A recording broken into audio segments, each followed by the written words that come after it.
The Queen is dead. Long live the King. Harry's wife. Hello, I'm HG Tudor. You all know that Her Majesty Queen Elizabeth II died, and I detailed much of the way that people regard her and aspects of her life in an earlier video. There are some who've asked, how is it, HG, that you are able to elicit such sentiments, to speak in such terms about an individual? Occasionally, there are those that make the mistake of believing that it demonstrates that I am a possessor of emotional empathy.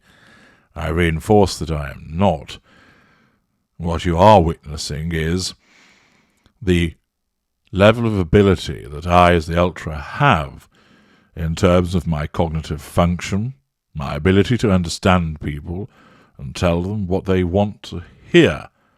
I am also able intellectually to recognize the abilities and characteristics of an individual, such as the Queen, who showed such stoicism, such dedication, and such duty. A narcissistic psychopath is entirely capable of recognizing those factors, and of course, I am able to apply those to my advantage in effect the eulogy that I gave to Her Majesty. It is not demonstrative of emotional empathy. I don't possess any, but I am able to utilize my recognition of the life of service that Queen Elizabeth II provided to explain that to you, and also give you a demonstration of the power that one such as I wields to enable people to truly understand how I am able to fit in with them. How I, as a more evolved narcissist, can gauge the mood, understand sentiment, to read the room far more effectively than, say, compared to that of Harry's wife. We now, of course, have King Charles III on the throne, and I've made mention of what he is and some of the interesting things that we may come to witness in the days, weeks, and months ahead. With the Queen having gone and King Charles on the throne, much has been going on, whilst I have been absent about other matters about which I cannot tell you. Suffice to say, it was necessary for me to effectively be off the grid. I know many of you have checked back in on the channel, wondering where I've gone. Well, I've simply been about other matters. It happens from time to time, and it was not such that enabled me to continue with my prodigious output of work. However, fear not, despite so much having occurred since my last set of videos that were provided, I will be revisiting as much as one can in relation to what has happened and keeping pace with what has been developing. So you can rest assured that you will have, courtesy of the Ultra, the detailed explanations of what has been going on vis-à-vis the royal family and, of course, Harry's wife. You will also have the insight that only I can provide you with regard to the mindset and mentalities that are being witnessed. All of this is hugely important. In the few days since I last communicated my videos to you, much has happened with the death of the Queen, the events surrounding that in terms of heading to Balmoral, who was going, who was not going, who wasn't wanted, and, of course, the ascension of King Charles to the throne, the early decisions that he's made, the reactions to the responses and so forth. I will be addressing in videos over the coming days the fact that now the nemesis is the Princess of Wales. What does that now mean to Harry's wife? Moreover, I'll be giving you some inside knowledge about what really occurred in relation to the Windsor walkabout. You'll be aware that for the first time in a couple of years, the Fab Four were back together again with Prince William and the now Princess of Wales, Kate, alongside the Duke and Duchess of Sussex. Many people see this as a conciliatory gesture by Prince William, but believe me, there's more to it than meets the eye, and I will be explaining to you what was really going on there to enable you to understand more of the dynamic between the now Prince of Wales, William, and Harry's wife. I'll be explaining to you the circumstances surrounding the race to the deathbed of Queen Elizabeth II and the behaviours were associated with her and the responses that Harry's wife would have as a consequence of the way that people were dealing with her.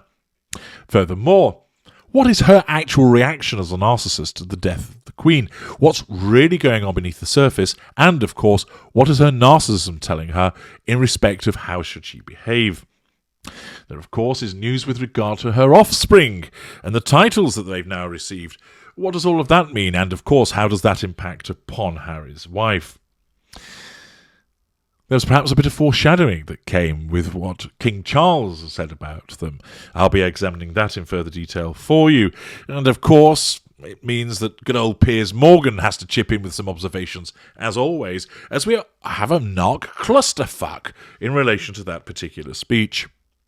Naturally, the Windsor Walkabout provides us with many opportunities for discussion and analysis about what actually happened, and I'll be analysing the video, including, of course, an instance of where Harry's wife's facade once again slips. I also have come by an intriguing photograph, which suggests that Harry's wife was undoubtedly up to her usual skullduggery. More about that in due course, and there's plenty more. My designer is feverishly hammering away with his tools on his computer, creating the excellent thumbnails that I brief him in relation to, in readiness for the cascading of videos that are going to be coming your way as I catch up with what's been going on during my short absence and, of course, keeping you abreast of what's going on using these prominent examples. For you lot out there, my valuable viewers, this is an exciting time. There's a narcissist on the throne. There's another one that continues to lurk around, the spider. What's going to happen? How's he going to deal with her? How is she going to deal with being dealt with?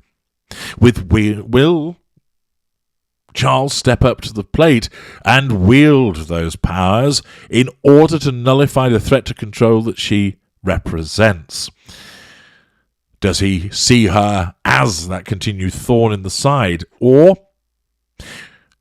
perhaps he'll lay down some honey instead, drawing her in, suitably advised by persons unknown, to ensure that she's brought into a bear trap.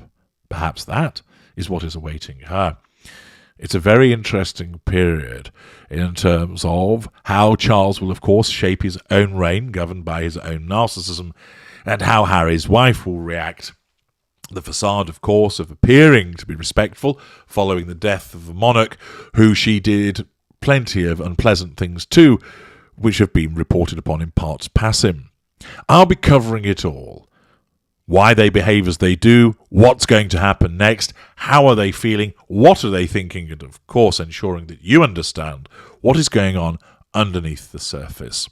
This provides us with an extension of opportunities to explain narcissism to you in great detail, new aspects of the dynamics between all of these players, and as ever, allow you to share in this experience with your valued comments. Plenty for you to look forward to. If you haven't done so already, you need to ensure that you're subscribing to this channel. Sort it out right this moment. Also, like to share it far and wide. Understanding narcissism provides you with a key to understanding life itself, because all of a sudden you begin to understand why people do as they do, why they say what they say.